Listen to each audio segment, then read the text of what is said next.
Hello again, grade 3. Today we're going to continue our reading lesson, The Impossible Pet Show.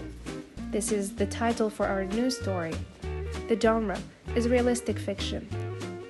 The meaning of realistic fiction is the events of the story might happen in real life. The characters, here we have a boy and a girl and their pet.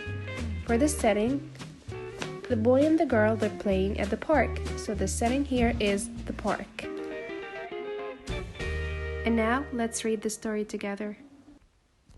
My best friend Carla Hernandez called me on Thursday afternoon. Daniel, meet me in the park near the playground in 5 minutes. I have a great idea. This worried me because Carl's great ideas almost always mean big trouble for me. I dashed outside and jogged to the park. When I saw Carla, my heart sank, because her gigantic dog Pero was with her. I liked everything about Carla except Pero. I've never had a pet, so I feel uncomfortable and nervous around animals. I'm embarrassed to say that I'm afraid of Carla's dog. Carla smiled. Isn't this the perfect location for a pet show? She asked. All the kids in the neighborhood can show off their pets' talents and demonstrate the things they do well. There are plenty of comfortable benches for our parents and friends to sit on. And since you don't have a pet to enter into the show, you will be the announcer. Let's look at the second paragraph here.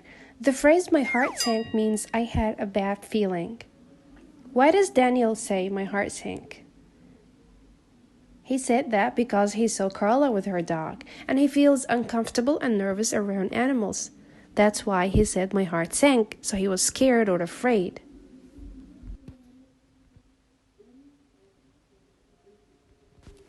I'm sorry, I apologized, but that's impossible. Crowds make me nervous and unsure. Besides, I don't like animals, remember?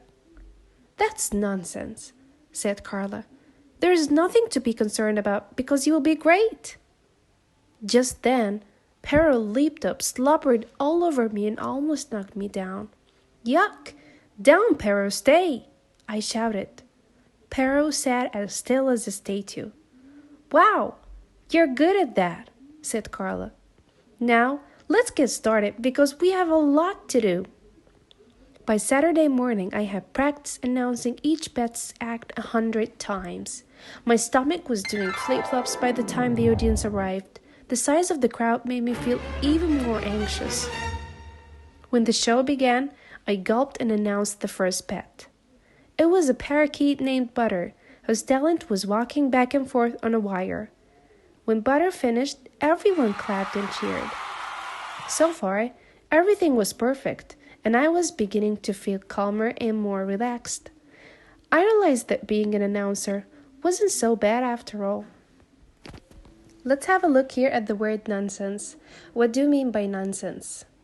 First, the prefix non means no or not.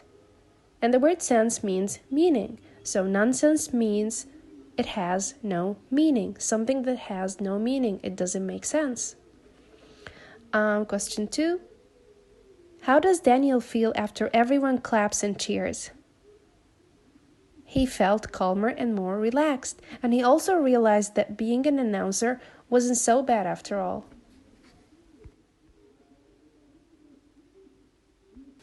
Then, it was Carla and Pero's turn. Sit, Pero, she said, but Pero didn't sit. Pero was not paying attention to Carla. He was too interested in watching Jack's bunnies jump in and out their boxes.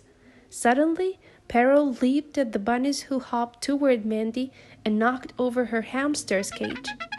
Budgie the hamster escaped and began running around in circles while Carl's dog, Jake, howled.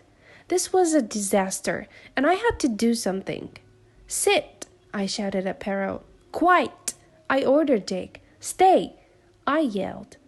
Everyone, kids and pets, stopped and stared at me. Even the audience froze. Daniel, that was incredible, said Carla. You got the pets to settle down. That's quite an achievement.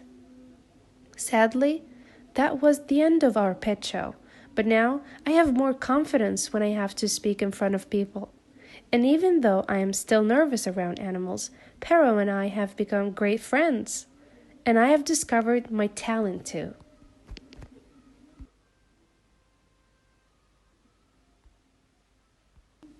Let's have a look here at the word disaster.